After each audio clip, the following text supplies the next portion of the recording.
श्रीगणेशाय नमः। गौरीश्रवक्येतकपत्रभङ्ग माक्रेख्यहस्तेन दद्दन्मुखाग्रे विघ्नं मुहूर्ता कलिता द्वितीय दन्तप्रणो हरतो दीपाश्व।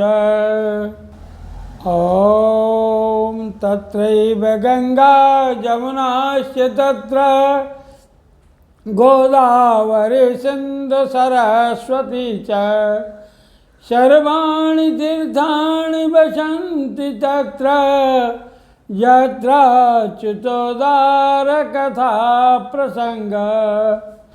नारायणं नमस्कृतं नरं चैव नरोत्तमं देवीं सरस्वतीं चैव ततो जयमुदीरयेत्। प्रीतिं भक्तजनस्य जो जनयते विघ्नस्मृता तं बृन्दारकवृन्दवन्दितपदं नत्वा मतंगाननम। पिछले अध्याय के अंत में आपने सुना कि मलेमास गोलोक से भगवान विष्णु के साथ वैकुंठ के लिए प्रस्थान करते हैं। अब आगे की कथा सुनिए।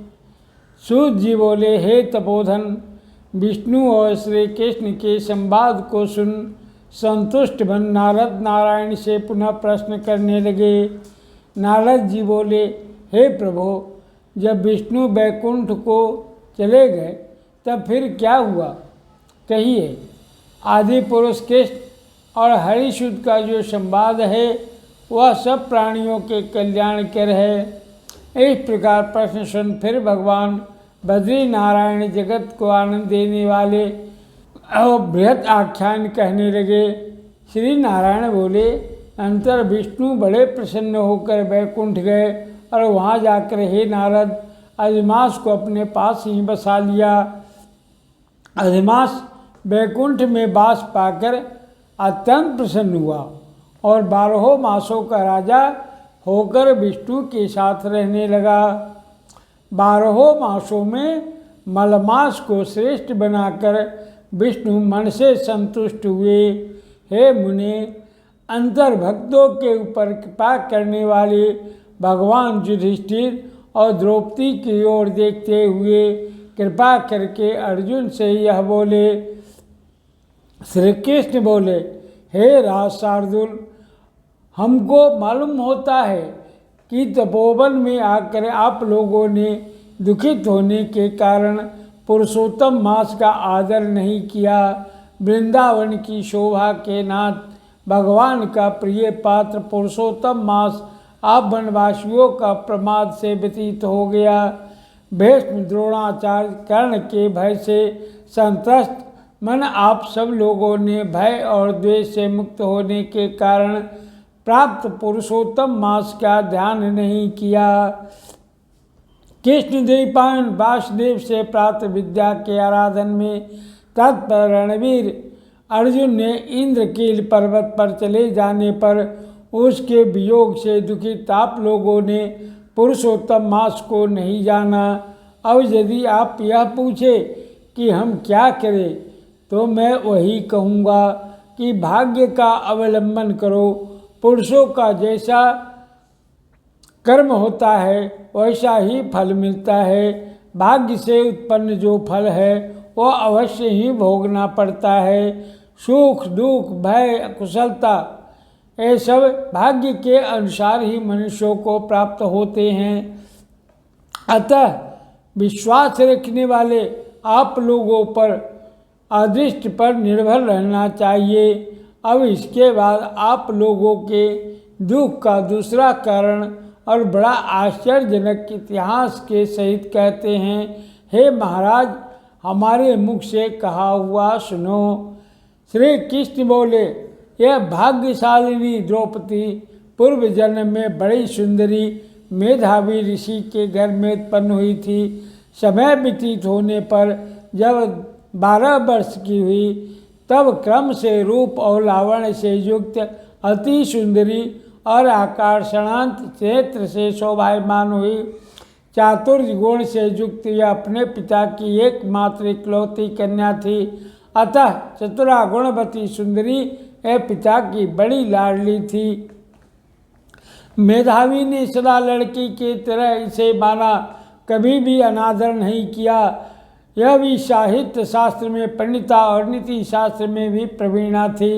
इसकी माता इसकी छोटी अवस्था में ही मर गई थी। पिता ने ही प्रसन्नतापूर्वक पाला पोसा था। पास में रहने वाली अपनी सखी के पुत्र पौत्रादि सुख को देखकर इसको भी मन में लालसा हुई और तब यह सोचने लगी कि हमें भी यह सुख कैसे प्राप्त होगा। गुण और भाग्य का निधि सुख देने वाला पति और सत्पुत्र कैसे होंगे। इस प्रकार मनोरथ विचारती हुई सोचने लगी कि पहले मेरा विवाह उपस्थित था, परंतु भाग्य ने बिगाड़ दिया।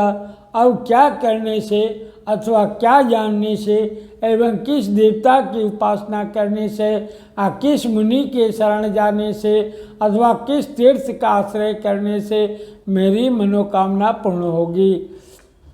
मेरा भाग्य कैसा सो गया है कि कोई भी पति मुझको वरण नहीं करता है।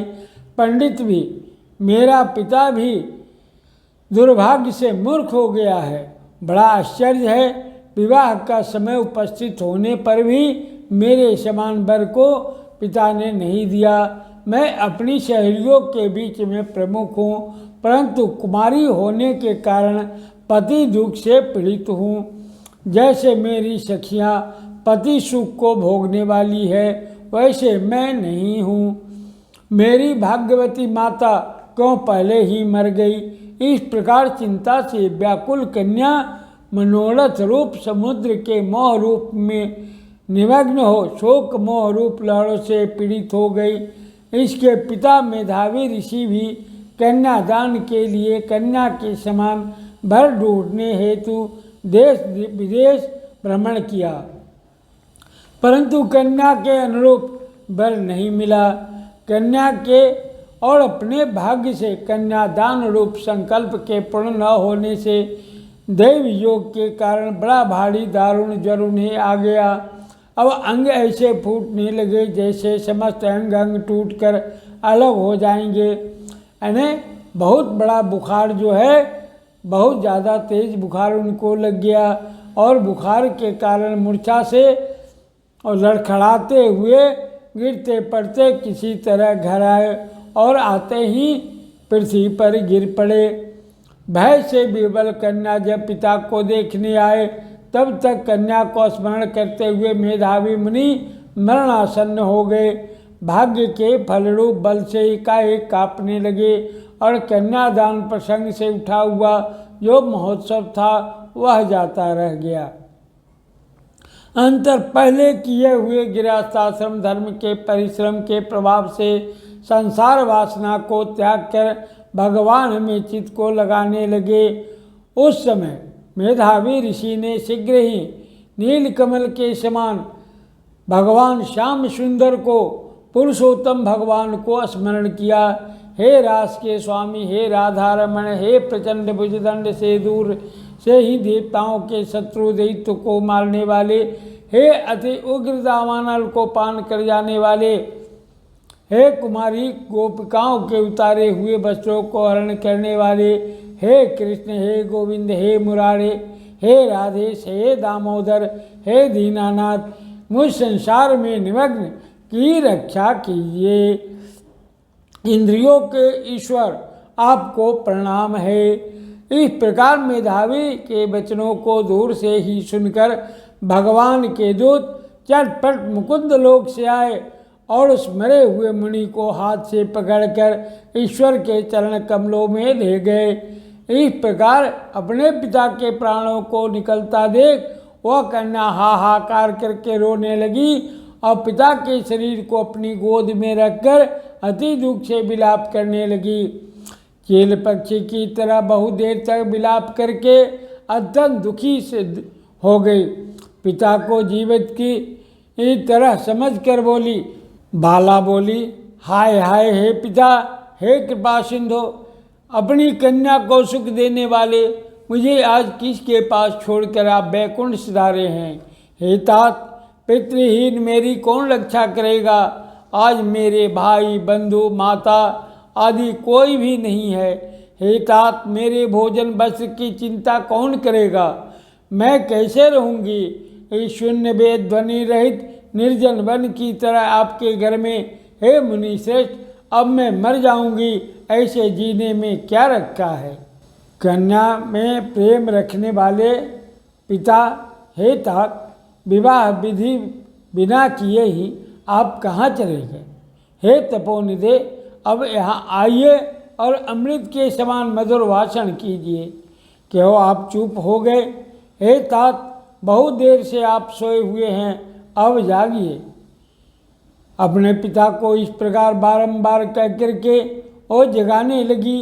ऐसा कहकर आंसू बहाती हुई घड़ी घड़ी कन्या विलाप करने लगी और पिता के मरने से दुखित हुई आर्त चील पक्षी की तरह मुक्त कंठ से रोने लगी। उस लड़की का रोदन सुन उस वन में रहने वाले ब्राह्मण आपस में कहने लगे कि इस तपोवन में अत्यंत करुण शब्द से कौन रो रहा है। ऐसा कहकर सब तपस्वी चुप होकर वह मेधावी ऋषि की कन्या का शब्द है ऐसा निश्चय कर घबराए हुए हाहाकार करते मेधावी के घर में आए और वहां आकर सबने कन्या की गोद में मरे हुए मेधावी ऋषि को देखा और देखकर उस वन के रहने वाले सब मुनि भी रोने लगे।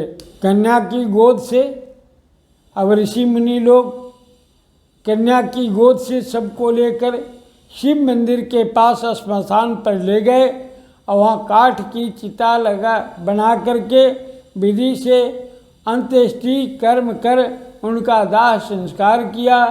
दाह के अंतर कन्या को समझाकर सब ऋषि अपने अपने आश्रम गए।